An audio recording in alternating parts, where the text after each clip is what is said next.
এই হৃদয় থেকে কি কথা আসবে? মাকে তো হারাইছি, পুরো 18 কোটি সন্তান মাকে হারাইছে।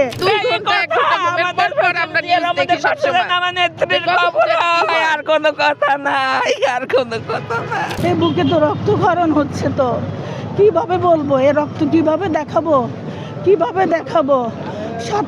গত 7 তারিখে আমার হাজবেন্ড মারা গেছে। উনিও জিয়াউর রহমানের, খালেদা জিয়ার ভক্ত। আজকে আমার মা মারা গেছে।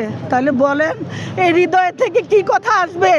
মাকে তো হারাইছি, পুরো 18 কোটি সন্তান মাকে হারাইছে। আপনাদের এখন একটাই কথা, শেখ হাসিনার বিচার চাই, শেখ হাসিনার বিচার চাই। বিষক্রিয়া করে আমার মাকে হত্যা করেছে। আমরা শেখ হাসিনার বিচার চাই। এক কাপড়ে এবং পরিত্যক্ত একটা কারাগারে দাঁড়ায় থেকে ওনাকে যেভাবে একা আসামি করে ওইখানে রাখা হয়েছে, তাকেও সেখানে রাখা হোক, রেখে ওনাকে কষ্ট দিয়ে দেওয়া হোক, যে বোঝানো হোক যে কিভাবে আমার মা কষ্ট পেয়েছে। আমার মাকে এভাবে কষ্ট দিয়ে মারছে, বিষক্রিয়া করে মারছে, এক কাপড়ে বের করে দিছে বাসা থেকে। প্রত্যেকটা সাজা কিন্তু সে পাইছে। এখন লাস্ট সাজা হলো তার মৃত্যু, তার মৃত্যু। বাংলাদেশের 18 কোটি মানুষের জনগণ, তার সন্তান খালেদা বেগম, মা খালেদা জিয়ার সন্তানের সামনে মৃত্যু, তার মৃত্যু চাই আমরা। আরে তুমি এক কাপড়ে তুমি কোথায় গেলা?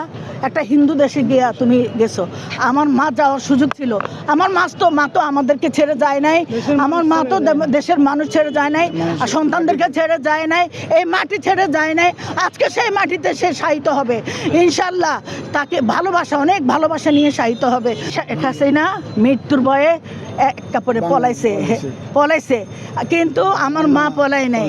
আমার মা আপসীর নেত্রী।